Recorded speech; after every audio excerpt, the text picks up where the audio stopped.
আপনারা কি জানেন সবচেয়ে সুন্দরী নারীকে? সবচেয়ে সুন্দরী নারী হাওয়া আলাইহিস সালাম। সুবহানাল্লাহ পড়বেন না আপনারা সবাই? জুলেখা নয়, খাদিজা নয়, আয়েশা নয়, এই পৃথিবীতে সবচেয়ে সৌন্দর্যের দিক থেকে সবচেয়ে বেশি সুন্দরীর নাম হচ্ছে হাওয়া আলাইহিস সালাম। সুবহানাল্লাহ পড়ো সবাই। তো আমরা সবাই জানি যে আদম আলাইহিস সালাম ছিলেন জান্নাতে। তো উনি একটা নিষিদ্ধ গাছ থেকে ফল খেয়েছিলেন। আল্লাহ তাআলা নিষেধ করার পরে শয়তানের ওয়াসওয়াসায় পড়ে তিনি খেয়ে ফেলেছিলেন। তো যখন তিনি খেয়ে ফেললেন, ভুল হয়ে গেল। আল্লাহ বললেন, আদম তোমাকে তো আমি নিষেধ করেছিলাম, তুমি তবুও খেলে কেন? তো উনি চাইলে একটা ঝগড়া করতে পারতেন, আর্গুমেন্ট করতে পারতেন, উনি করেন নাই। উনি সঙ্গে সঙ্গে কি বলেছেন? রব্বানা যালামনা أنفسنا وإن لم تغفر لنا وترحمنا لنكونن من الخاسرين. Oh my Lord, I have made a mistake. হে রব, আমার একটা ভুল হয়ে গেছে।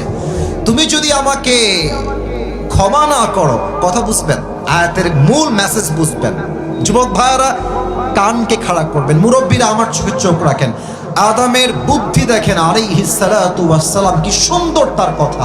ও আল্লাহ, তুমি যদি আমাকে ক্ষমা না করো আর দয়া, হতে পারে আমার বন্ধু আমাকে মাফ করে দিবে, বাট ওই যে আগে একটা ভালোবাসা ছিল, বন্ধু বন্ধুর মহাব্বত ছিল, হয়তো আগের মতো আর ভালোবাসবে না। আরে ভাই, বিশ্বাস ভাঙলে তো ভালোবাসাই ভেঙে যায়, ঠিক কিনা বলেন?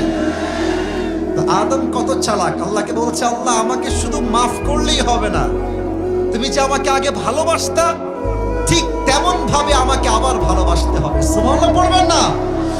আল্লাহ বললেন, আদম চাও, আমি আল্লাহ তোমাকে মাফও করে দিলাম, নবী হিসেবে দুনিয়াতে পাঠাইও দিলাম। সুবহানাল্লাহ পড়ে সবাই। আচ্ছা, উনি দুনিয়াতে আসলেন, তাহলে এর দ্বারা কি বুঝলাম? আমাদের সকলের বাসা কি ছিল, জাহান্নামে না জান্নাতে?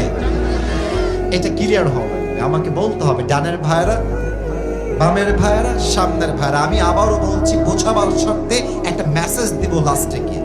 আমাদের সকলের বাসা জাহান্নামে ছিল না জান্নাতে ছিল? আচ্ছা, আমরা আসলাম পৃথিবীতে। এখন ভাবেন, আমরা যেন পথ ভুলে না যাই, সেটার জন্য আল্লাহ তাআলা দুইটা গাইডলাইন দিয়েছেন, দুইটা মাধ্যমে। বলেন তো সবাই কয়টা? আরে ভাই, কথা না বললে ওয়াজ হবে না। বলেন সবাই কয়টা? এক হচ্ছে নবী, দুই হচ্ছে কিতাব। বলেন তো পৃথিবীতে সবচেয়ে শ্রেষ্ঠ গ্রন্থের নাম কি? আওয়াজ বলেন সবাই, শ্রেষ্ঠ গ্রন্থের নাম কি? এই কোরআনটা আল্লাহ তাআলা দিলেন। এবার আসলে আমার মেইন মেসেজ আল্লাহ তাআলা বলছেন, এই কোরআনে আল্লাহ বলছেন, ওয়া'তাসিমু বিহাবলিল্লাহি জামিআন ওয়া লা তাফাররাকু। আল্লাহ বলছেন, শোনো, এই দুনিয়াটা হচ্ছে একটা কুয়ার মতো। আমরা জান্নাত থেকে কুয়ায় পড়ে গেছি। আল্লাহ বলছেন, তোমরা যদি এখান থেকে বাঁচতে চাও, আমি একটা রশি ফেললাম। ওয়া'তাসিমু বিহাবলিল্লাহ, আল্লাহর দেওয়া এই রশিকে শক্ত করে ধরো। ওয়া লা তাফাররাকু, and do not become divided to hold this Quran. Hold this Quran all together. সবাই মিলে একসঙ্গে কোরআনকে ধরো। তো এটা হচ্ছে কোরআন, আল্লাহ বললেন রশি। বলেন তো এটা কি কোন রশি মনে হয় দেখে? না, আল্লাহ বললেন রশি। এটা কি আমি বলেছি না আল্লাহ বলেছেন? রশি কেন বললেন? চুয়াডাঙ্গার ভাইরা ভালো করে বুঝবেন। যদি এই চুয়াডাঙ্গাতে কোনো কুয়ায় কেউ পড়ে যায়, আপনি তাকে তুলতে বাঁশ ফেলবেন না রশি ফেলবেন? মুরব্বী কথা কয়, যুবকরা কই আসলাম রে? যুবকরা কথা কয় না কেন আজকে? কুয়ায় যদি কেউ পড়ে যায়, তুমি কি তাকে তুলতে বাঁশ ফেলবা, গাছ ফেলবা না রশি ফেলবা? রশি ফেললেই হবে না, দুইটা শর্ত লাগবে। এই দড়ি পচা পাটের দড়ি হলে হবে না। যদি পচা পাটের দড়ি হয়, টান দিবা, ও যা বাস্ত উল্টায় দাঁত ভেঙে আবার মরেই যাবে। রশি হওয়া লাগবে মজবুত, কথা বুঝবেন?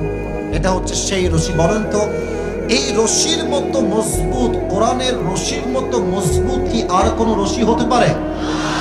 এক নাম্বার, রশি হওয়া লাগবে পাওয়ারফুল, ভেরি স্ট্রং, শক্তিশালী হওয়া লাগবে। নাম্বার টু, রশির উপরে যিনি ধরবেন, রশির একদম গোড়া, his hand has to be strong, তার হাত হতে হবে শক্তিশালী।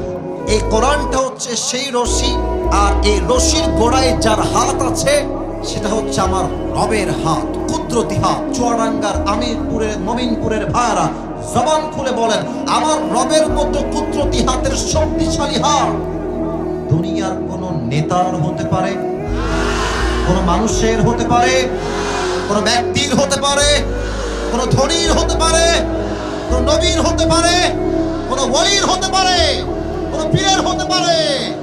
সবচেয়ে শক্তিশালী হাত হচ্ছে আমার রবের হাত। আল্লাহ বলছে, বান্দা তুমি ওই যে জান্নাত থেকে হারিয়ে দুনিয়া নামের কুয়ায় ফেলে পড়ে গেছো, আমি আল্লাহ রশি ফেললাম, শক্ত করে ধরো। আর এই রশির গোড়ায় আছে আমি আল্লাহর হাত। মারামারি করে ধরতে যেও না। আমাকে আহলে হাদিস, আমাকে চরমনাই, আমাকে সরসিনা, আমাকে জামাত ইসলাম, আমাকে হেফাজত, আমাকে কওমিয়া, আমাকে আলিয়া, মারামারি করতে যেও না। তোমার প্রথম পরিচয় বিএনপি নয়, প্রথম পরিচয় জামাত নয়, প্রথম পরিচয় হেফাজত নয়, প্রথম পরিচয় চরমনাই নয়, প্রথম পরিচয় সরসিনা নয়। তোমার প্রথম পরিচয় তুমি মুসলমান ঘরের সন্তান। মারামারি করে নয়।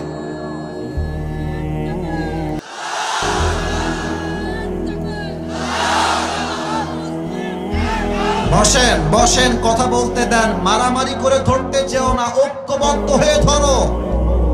আমি আল্লাহ উপর থেকে এক টান দিব, তুমি যে জান্নাত থেকে হারাই গিয়েছিলা, কুয়ার থেকে টান দিয়ে আমি তোমার আবার সেই হারানো বাসা জান্নাতে তোমাকে ফিরাই দিব। সুবহানাল্লাহ।